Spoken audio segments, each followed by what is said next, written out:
Anda risau akan perkembangan anak anda? Persoalan seperti adakah anak saya autism sering kali terdetik dalam hati anda?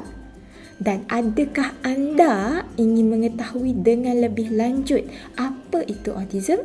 Jika jawapannya ya, maka perkongsian ini sememangnya untuk anda. Kerana hari ini saya akan mengupas mengenai autism dan 4 tanda-tanda autism pada kanak-kanak. Hai semua, bertemu kita lagi di Speaking Channel. Saya Nawa, Speech Language Therapist anda. Untuk hari ini kita akan berbincang mengenai autism. Tapi ada disclaimer sikit yang saya nak buat. Saya seorang speech language therapist, sememangnya tidak boleh diagnose autism pada seseorang.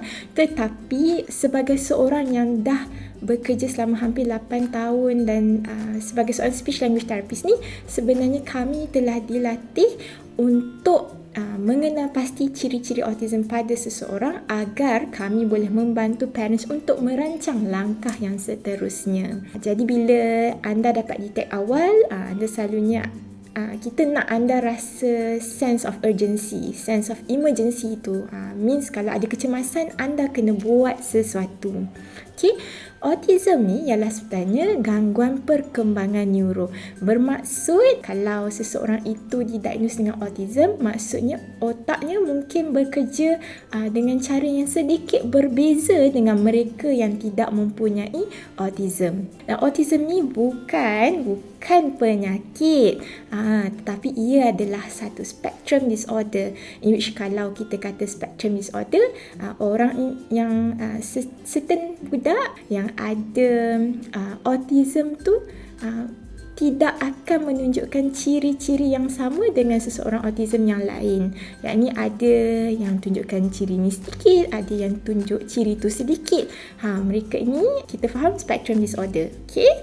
That's why kita selalu cakap yang people with autism tu unique. Sekarang ni the main important benda yang kita nak discuss ialah 4 tanda-tanda autism pada kanak-kanak. Tanda-tanda yang pertama, kalau selalunya mereka yang didiagnose dengan autism ni, anda akan lihat mereka ni sebenarnya kurang untuk berinteraksi ataupun ada masalah untuk berinteraksi dengan orang lain. Okey, bila kita cakap pasal interaksi ni, apa yang saya nak anda perhatikan ialah anda kena perhatikan non-speech behaviour mereka. Kalau speech behaviour tu maksudnya words yang kita keluarkan, bunyi yang kita keluarkan. Tapi non-speech behaviournya kita selalu gunakan semasa kita nak berkomunikasi, nak berinteraksi dengan orang lain, iaitu gerak tubuh, gestures, facial expression, ekspresi muka. Okay? Dan ada 2 perkara yang saya nak anda fokus, in which non-speech behaviours yang selalu kita rasa those with autism kurang sikit nak buat ialah pointing. Adakah anak anda sebenarnya point to get apa yang mereka nak, ataupun point to get your attention? Macam kalau mereka nak, mereka point tak pada, contoh mereka nak aiskrim, mereka point tak pada aiskrim. Ataupun let's say adakah mereka point, let's say mereka point pada lampu, mungkin lampu tu tengah berkelip-kelip kan, nak get your attention to say, oh lampu tu berkelip-kelip.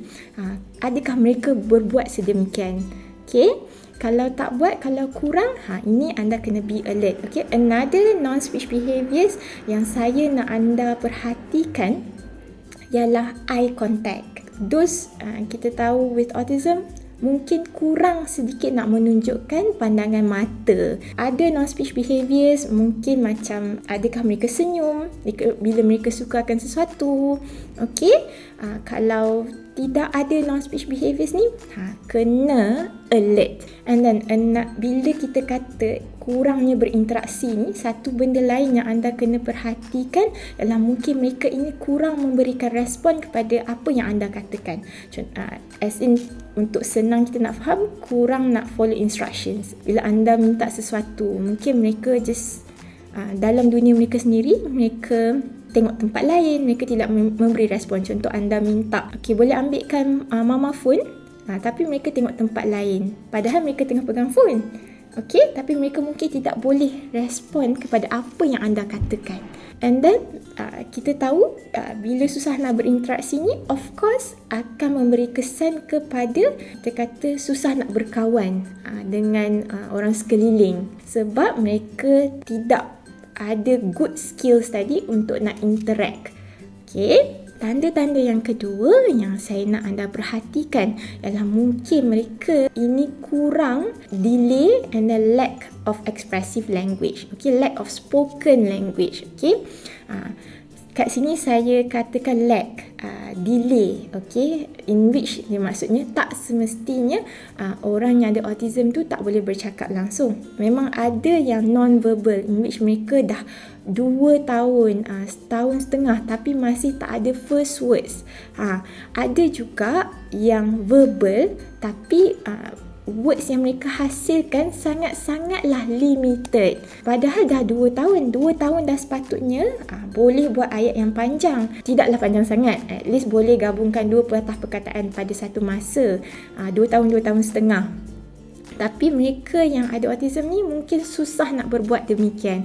Sometimes those yang bercakap juga, mereka bila mereka mempelajari sesuatu perkataan, mereka kerap menggunakan perkataan tersebut. Ada situasi yang kenalah. Tapi ada juga mereka gunakan perkataan yang mereka pelajari tersebut tapi tidak kena pada situasi. Ini kita panggil scripted words, atau maybe they just imitate being echolalic. Maksudnya mereka dapat pick up satu words, mereka imitate tapi tidak menggunakan ia pada suatu masa yang kena pada tempatnya. Okay? And then, tanda-tanda seterusnya yang saya nak anda perhatikan ialah kemahiran bermain. Those with autism, mereka yang didiagnose dengan autism selalunya mungkin akan menghadapi masalah dengan kemahiran bermain mereka. Okay? Cara mereka bermain, let's say kita tahu cawan untuk kita minum, sudu untuk kita kacau, telefon selalunya kita letak di telinga dan kita say hi. Mereka tidak dapat faham, mereka susah nak tiru cara bermain yang betul ini. Okay?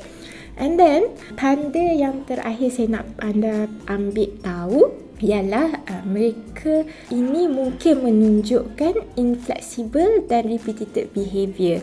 Okay, like being inflexible means maybe sometimes mereka ni a bit rigid, dan mereka ini boleh menunjukkan repetitive behaviour atau repetitive interest. Okay, maksudnya interest mereka hanyalah pada benda yang sama. Kalau anda nak perkenalkan aiskrim, mungkin mereka tak nak, mereka hanya nak car juga. Okey, ataupun bila mereka bermain, cara mereka bermain itu sama. Maksudnya ada sesetengah suka pusing tayar kereta sahaja bila bermain dengan kereta. Selalunya kalau kita main kereta, kita akan gerakkan kereta, buat bunyi vroom vroom, tapi mungkin mereka tak suka. Mereka hanya nak main dengan parts of objects macam tayar tadi, ataupun mereka suka macam main dengan kotak ke, buka tutup kotak ataupun buka tutup pintu. Like again, sangat rigid, bermain secara ulang-ulang saja. Okey, tidak mahu menukarkan minat mereka kepada benda lain. Okey, now anda dah tahu sedikit mengenai autism dan apa tanda-tanda, 4 tanda-tanda autism itu. Maka saya harap bila anda dah tahu sedikit ni, anda cuba untuk berbuat sesuatu. Okey, kalau anda dah detect tanda-tanda tu ada, kena cepat bertindak. Okey, saya tak boleh cakap saya faham situasi anda, tetapi at least bila anda cepat mendapatkan bantuan, ada banyak perkara yang kita boleh plan untuk anak anda. Till then, sampai sini saja perkongsian saya. Kalau anda ada any question, please drop it in the comment sections, or you want me to cover other topics, please do so. Okay, saya akan cuba penuhi permintaan anda. Thank you so much, and till then, bye.